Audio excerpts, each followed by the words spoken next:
Oke, mari kita langsung bedah kasus ini ya. Bayangin deh, suasana lagi tegang banget, petir nyamber, hujan deras, terus tiba-tiba ada kalimat nyelekit. Kita udah selesai, Rel. Aku nggak bisa ngelanjutin pernikahan ini. Wah, ini langsung ke intinya ya. Iya, kebayang banget ya dramatisnya momen itu. Langsung ke jantung konfliknya. Betul. Nah, sumber kita kali ini kan potongan dari novel fiksi ya. Momen puncak lah ini dalam rumah tangga ceritanya.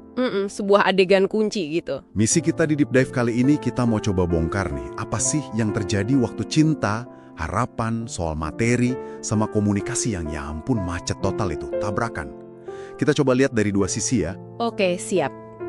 Kita coba pahami perspektif masing-masing. Kita mulai dari si suami dulu deh, Salim. Dia kan jelas banget merasa dikhianati ya. Merasa usahanya tuh kayak nggak ada artinya. Iya, kerasa banget sakit hatinya itu. Dia sampai bilang, aku kerja siang malam buat kita, gitu kan. Tapi ujung-ujungnya, dia nuduh istrinya, si Aurel ini, ada main sama cowok lain.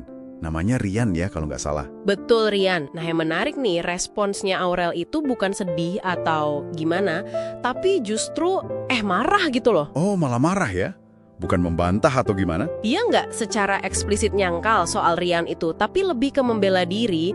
Dia bilang kalau Salim itu bikin dia sengsara. Terus Rian ini katanya nawarin kehidupan yang dia rasa pantas buat dia. Wah, jadi ini bukan sekedar penyangkalan ya, tapi kayak justifikasi gitu. Padahal Salim kan coba ngingetin, mereka punya rumah, ya meskipun kecil, terus makan juga cukup lah meski sederhana. Nah iya, Salim coba bawa fakta itu. Tapi buat Aurel kayaknya itu nggak cukup. Jadi, apa yang Salim anggap cukup itu beda banget ya sama pandangan Aurel ya? Tepat.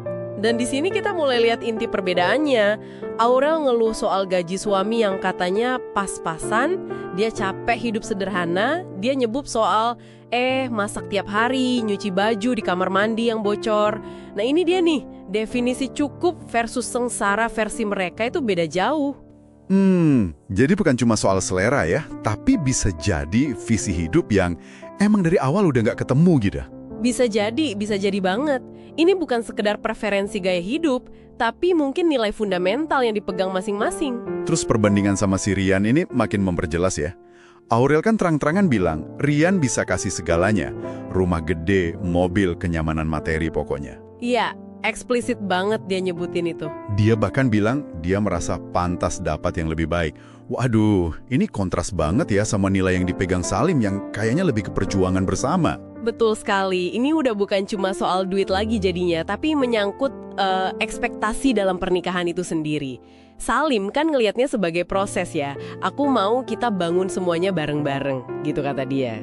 Iya, membangun dari nol gitu ya. Nah, sementara Aurel ini kayaknya pengen hasil akhirnya aja yang udah nyaman. Makanya Salim sampai nanya, kenapa kamu cuma mau enaknya aja?